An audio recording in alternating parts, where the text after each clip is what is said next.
And Mel used to come up to, what did you start to say? Well, they used to come up to the ranch. Now, this was when I was about 5, so that would make Mel in her middle 20s. Because her son was 6 months older than me. She and Mom were pregnant together. Okay. And so there's a picture someplace. I remember seeing that picture for years of Jean sitting out in the middle of the front yard on the pot. I don't know why they brought the pot out to the middle of the front yard, but there was a picture of Jean sitting on it, and she's loaded, really, really loaded. Drunker than a skunk. Now, when we went to, I got to ask you a couple questions here because I started thinking about it. When we went to Valley Springs, was there a bathroom in that house? In our house? Yeah. Yeah, there was a bathroom, but there wasn't. In later years, there was a John in there, but when we lived there wasn't. Right.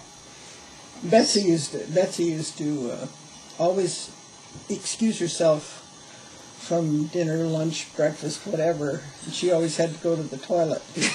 Which meant going outside? She'd go out to the outhouse, and she would have a book, and she'd sit out there and read until she thought the dishes were all done. And then she'd come back. Every once in a while, Mom would say, "We're going to save them for you this time." Now, I got the census records out, and you lived in Valley Springs in 1930. Mm-hmm. So when did you move from Valley Springs, away from Valley Springs? Well, it was probably,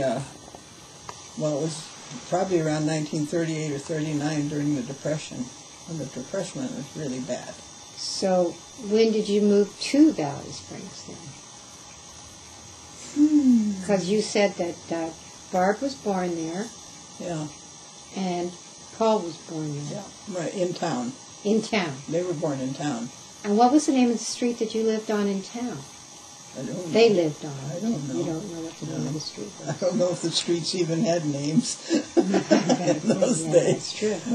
But we left Valley Springs when all the hogs died. Mm-hmm. And Mom and Dad knew the guy that was the constable in Galt.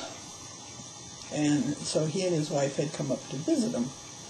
And Dad was telling them about the horrible tragedy because here he had this whole field full of hogs that he was ready to take to market, and they all got cholera and just laid down and died. Mm-hmm. Oh, man. And so that old George, that hobo that came by and stayed with us, he helped Dad bury all those hogs. They had to be buried.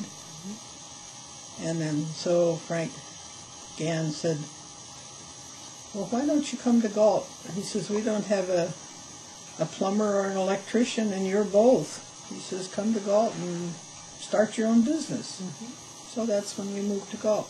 And I was in the 6th grade. So. And you went all the way through high school to graduate from Galt, right? Yeah. Mm-hmm. When I talked to the people in our RV club about where the old ranch was, mm-hmm. They said it was across the street from the Snyder Ranch. That's right. Well, the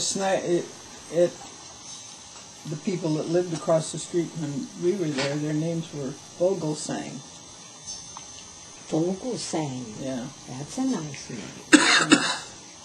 Because, no, they weren't Vogelsang. No, they were Gazines. Because Paul used to stand when he was a little kid. He'd stand out on the porch, because in the summertime we all slept out on the porch. And Paul would stand right at the edge of the porch, and he'd say, "I'm going to pee clear over to Gazines." He'd stand there and pee, this little kid.